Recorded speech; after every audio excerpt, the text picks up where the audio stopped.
name is Cecilia Duarte. I am originally from Chihuahua, Mexico, and I have been living in the United States for 21 years.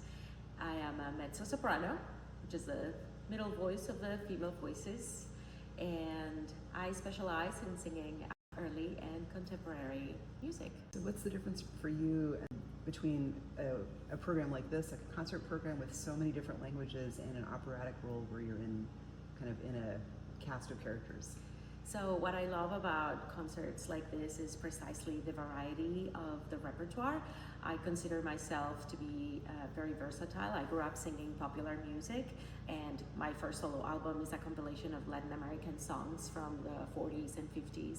A lot of them I learned from my mother while growing up, and I have a big bond, I think, with telling stories through songs that are told in different genres and styles. And so I have always been very attracted to programs that make me expand my vocal possibilities and abilities.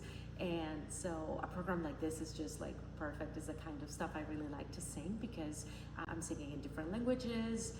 Also, I think vocally the approach is very different from one song to another, and yeah, that keeps me on my toes while at the same time I'm having a lot of fun.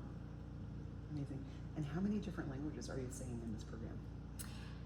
Okay, we have Japanese, Tagalog, Haitian Creole, which is very similar to French, almost pretty much French, Latin, English with a Scottish accent, which is probably the biggest challenge for me in this program. And then we have a couple of Hawaiian songs. So Henry has been so helpful in this process, helping me with pronunciation and things like that. So I think that basically covers all of them. Concert day, what do you do to get ready for a concert? For a concert day, I like to be as relaxed as possible. I really focused on staying calm and grounded. So I like moving my body for a place like this that it's so beautiful. I like to be close to nature, probably going for a walk. I do breathing exercises. I stretch a lot. I like to, put my mind where my body is. And then just going over, the music, probably mentally, just like reading through a score and just staying as calm and relaxed as possible. That's important for me. So I just finished my second master's degree. This time is in clinical mental health counseling. So I'm in the path of becoming a licensed professional counselor. And I started this program back in 2020 after finishing my first master's in vocal performance and pedagogy. It was during the COVID pandemic when I noticed how much we were struggling as artists because we didn't have the means or the ways to perform and do what we love. And what I noticed the most was the lack of identity when we didn't have our music making with us. And I have always been very passionate about mental health, and I started thinking if there were any therapists out there that focused on working with artists. And I found that there was almost no one that would do that. And I felt a calling to do that myself. And so I started a program, an online program at Northwestern University.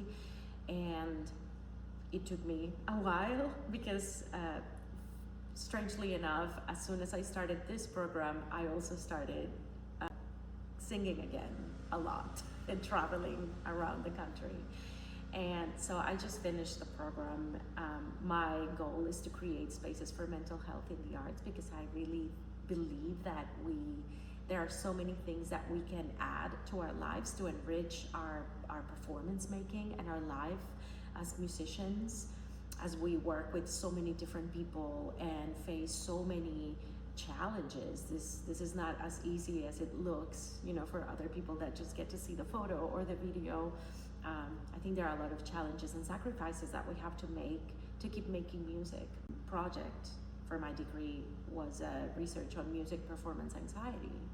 I think a lot of us suffer from that, and we feel afraid of expressing that need or sharing with our colleagues for fear of appearing weak, or, you know, somebody that they don't have their stuff together, right? So I think it's important to start talking about these things that we go through.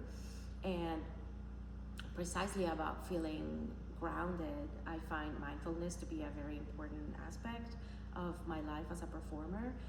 When I do, you know, very short meditations, they can be like 5-minute meditations, grounding techniques, you know, just like I said before, to put my head where my body is in a way that I feel comfortable in my own presence.